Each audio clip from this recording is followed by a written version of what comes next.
قیامت کے دن جب ہمیں حساب دینا پڑے گا اللہ کے سامنے، تو اللہ جب ہم پوچھے گا نا تو ہم دوسروں کا حساب دیتے تھک جائیں گے. ہم دوسروں کے حساب دیتے دیتے ہماری کتاب جو ہے نا وہ بھر جائے گی.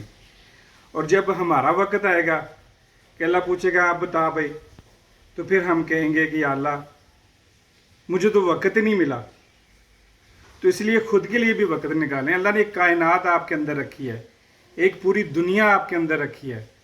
اس کو پہچانیں، اس کو جانیں، اس سے بھی محبت کریں. اس کا بھی حق ہے، آپ کا اپنے اوپر بھی کوئی حق ہے. اس سے محبت کریں، اس کو ٹائم دیں، اس کو سفر پہ لے جائیں، اس کو کھانے پہ لے جائیں، اس کے ساتھ بیٹھیں. ہم نے ساری دنیا کا خیال رکھا ہوا ہے، وہ خود کو اکیلے چھوڑا ہوا ہے.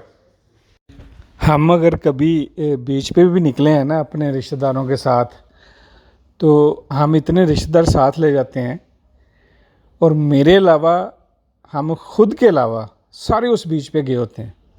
بس ہمیں ہے کہ جو اس بیچ پہ نہیں ہوتے. ہم ان کی ذمہ داریوں، ان کی دیکھ بھال، ان کا خیال رکھنے میں ایسے مصروف ہوتے ہیں کہ ہمیں پتہ ہی نہیں چلتا کہ ہم بیچ پہ آ گئے. میں اس کے خلاف نہیں ہوں، میں خود کرتا رہا ہوں ساری ہمیشہ آج تک. لیکن ایک عمر کا ایک حصہ ہوتا ہے کہ جب ٹائم آ جاتا ہے کہ آپ خود کے لیے بھی ٹائم نکالیں. آپ اپنی ذمہ داریاں نبھائیں، لیکن ساتھ ساتھ خود کو بھی ٹائم دیں. اکیلے میں نکلیں، سفر کریں، خود کو کہیں لے جائیں، خود کو پڑھیں. آپ کے اندر ایک دنیا، ایک کائنات چھپی پڑی ہے، اس کو ڈھونڈیں. جب آپ خود کو تلاش کر لیں گے نا، تو زندگی کا رنگ جو ہیں وہ نظر ہی اس وقت آنے شروع ہوں گے. زندگی کا اصل میں مزہ ہی اسی وقت شروع ہوتا ہے جب آپ خود کو پہچان لیتے ہیں. آپ خود کی کتاب کو پڑھنا شروع کر دیتے ہیں، خود کو ٹائم دینا شروع کر دیتے ہیں، خود کو جاننا، خود کو کیا پسند ہے، خود کیا کرنا چاہتے ہو، کیا تمہیں پسند ہے، کہاں رہنے چاہتے ہو، کیسا لباس پہننا چاہتے ہو. ہم لباس بھی دوسروں کی پسند کا پہنتے ہیں. ہم نے تو کبھی خود سے پوچھا ہی نہیں ہے.